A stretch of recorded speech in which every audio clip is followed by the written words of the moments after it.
ইতিহাসের পাতায় আরও একবার প্রত্যেককে স্বাগত জানাই। আজকে আমরা টিআরই 4 যে এক্সাম সেটা কবে নাগাদ হতে পারে সেইটা নিয়ে কিন্তু আমরা আলোচনা করব। টিআরই 3 এক্সাম অলরেডি চলছে এবং অনেকেই স্টেট দিয়ে এসেছিলে, পাস করেছো, কিছুদিন পরে রেজাল্ট পেয়ে যাবে। তো এখন কাজ হচ্ছে টিআরই 4-এর এক্সামটা কবে হবে সেই রকম একটা লক্ষ্য রেখে প্রিপারেশনটাকে কিন্তু এনহ্যান্স করা এবং খুব সঠিক ওয়েতে প্রিপারেশনটা করা।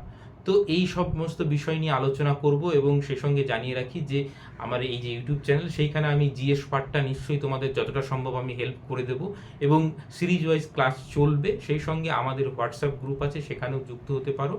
তো আমি লিঙ্কটা দিয়ে দিচ্ছি, সেইখানেও অনেক কিছু আপডেট পেয়ে যাবে। এছাড়াও আমাদের যে টেলিগ্রাম, সেখানেও কিন্তু জব সংক্রান্ত অনেক আপডেট তোমরা পাও জানো। আমি লিঙ্ক দিয়ে দিচ্ছি, নতুন কেউ আসলে নিশ্চয়ই সেখানে যুক্ত হয়ে থাকতে পারো। এইবার আজকে আমাদের যে আলোচনার বিষয় সেটা হচ্ছে বিপিএসসি টিআরই 4.0 এক্সামটা কবে নাগাদ হতে পারে, এটাই তো। কারণ আমাদের লক্ষ্য হচ্ছে টিআরই 4।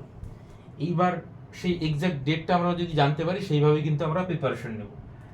দেখো, বিপিএসসি প্রতি বছর একটা এক্সাম ক্যালেন্ডার প্রকাশ করে, কারণ বিপিএসসি অনেকগুলো পরীক্ষা কন্ডাক্ট করে। তো সারা বছরের যে ক্যালেন্ডার, সেইখানে যে মানে বিপিএসসি টিআরই 4-এর যে এক্সাম ডেট নির্ধারিত ছিল যতদূর সম্ভব 24শে আগস্ট। আজকে ডেট কত? 22শে জুলাই, 22 তারিখ। তাহলে এইখানে দাঁড়িয়ে কি বুঝতে পারছি আমরা, যেহেতু 22 তারিখ আর একমাত্র এক মাস সময়, এখনো নোটিফিকেশন বেরোয়নি, স্টেটের রেজাল্ট দেয়নি, তো সেহেতু এই তারিখে কিন্তু পরীক্ষাটা হওয়া সম্ভব নয়। কারণ স্টেটের রেজাল্ট দেবে, তারপরেই কিন্তু নোটিফিকেশন আসবে। শুধু এই ফ্যাক্টরটা নয়, আরেকটা ফ্যাক্টর আছে, সেইটা হচ্ছে টিআরই 3.0, এইটার এক্সাম চলছে। এইটারও রেজাল্ট দেবে, তারপরে কিন্তু মানে টিআরই 4-এর নোটিফিকেশনটা আসবে। কেন? এইখানে যদি কেউ ধরো কোয়ালিফাই করছে না বা সিলেকশন হচ্ছে না, সে আবার টিআরই 4-এর জন্য আবার প্রিপারেশন নেবে, কারণ এই পরীক্ষাটা অলরেডি দিয়েছে, আবার নতুন করে তো সে ফর্ম ফিল আপ করবে না। তাহলে একটা ফ্যাক্টর হলো স্টেটের রেজাল্ট কিছুদিনের মধ্যেই পেয়ে যাবে। দ্বিতীয় ফ্যাক্টরটা হচ্ছে টিআরই 3-র রেজাল্ট, এইটা দিতে মোটামুটি এক মাস সময় লাগবে। যদি এক মাস সময় লাগে তাহলে আগস্ট মাসের তাহলে 20-22 তারিখ নাগাদ ধরতে পারো, তার মধ্যে টিআরই 3 রেজাল্ট কিন্তু চলে আসবে। তো এইটা জানোই বিহারে খুব দ্রুত কাজ হয়, এখানে এক মাসের মধ্যেই, এক মাসও হয়তো লাগবে না যদি চায়। তো যাই হোক, আমি খুব বেশি হলে এক মাস সময় ধরছি, তার বেশি আর ধরছি না। আর একটা ফ্যাক্টর আছে, আমি জানো যে রিজার্ভেশন পলিসি নিয়ে, বিহারের যে রিজার্ভেশন পলিসি ছিল সেইটা যে চেঞ্জ হয়েছে, পাটনা হাইকোর্টে যে বাতিল হয়েছে, তো সেইটা নিয়ে আমি একটা ভিডিও করেছি, সেটা দেখে নিতে পারো। এবং এইটা শুধু মানে দেখার জন্য নয়, এইটা কিন্তু মানে জেনারেল নলেজ বা যে কারেন্ট অ্যাফেয়ার্সের ক্ষেত্রেও কিন্তু এইখান থেকে কোশ্চেন আসতে পারে, যে বিহারের যে রিজার্ভেশন পলিসি। তো তোমরা গিয়ে আমার ইউটিউবে গিয়ে দেখে নিতে পারো। তো সেই পলিসিটা নিয়ে কিন্তু মানে পাটনা হাইকোর্টে কেস হয়েছিল, সেটা বাতিল হয়, সুপ্রিম কোর্টে গিয়েছে। তো ওইটা একটা ফ্যাক্টর রয়েছে, ওইটা যাই হোক যাই হবে, কিন্তু এইটা কিন্তু থামবে না।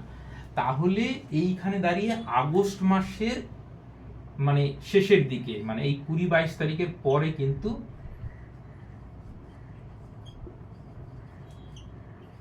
নোটিফিকেশনটা আমরা দেখতে পারি। অর্থাৎ আগস্ট মাসে যদি নোটিফিকেশন আসে, এবং তাহলে সেপ্টেম্বরটা মোটামুটি যাবতীয় প্রসেস হতে হতে চলবে, তাহলে খুব তাড়াতাড়িও যদি এক্সাম হয় এই সেপ্টেম্বর শেষে, মানে অক্টোবরে গিয়ে কিন্তু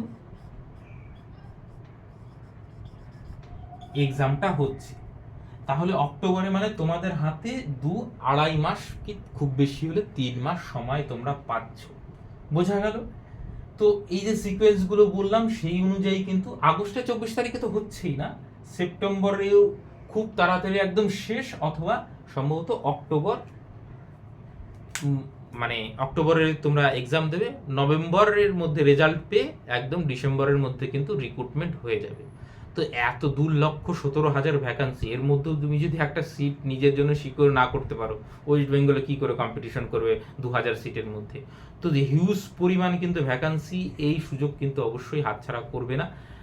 খুব ভালো করে পড়ো, সিলেবাস দেখে, প্রিভিয়াস ইয়ার কোশ্চেন দেখে প্রিপারেশন নাও, এবং আমি যতটা পারবো নিশ্চয়ই হেল্প করে দেবো। এবং আমাদের যে গ্রুপ বা ব্যাচ, সেখানে কিন্তু তোমরা চাইলে যুক্ত হতে পারো, আমি লিঙ্কটা দিয়ে দিচ্ছি, তো সেইখানে যুক্ত হও, ফার্দার যে কোনো আপডেট তোমরা ওইখানে পেয়ে যাবে। বিহার স্টেট এবং বিপিএসসি টিআরই 4-5 যাবতীয় আপডেট কিন্তু তোমরা পেয়ে যাবে, এবং জব নোটিফিকেশন সংক্রান্ত আপডেট আমি সাধারণত টেলিগ্রামে দিই, এবং কারেন্ট অ্যাফেয়ার সংক্রান্ত যেগুলো বিষয় আসার মতন সেগুলো কিন্তু আমি শেয়ার করে দিই মাঝে মধ্যে। তো এইটুকুই আপাতত।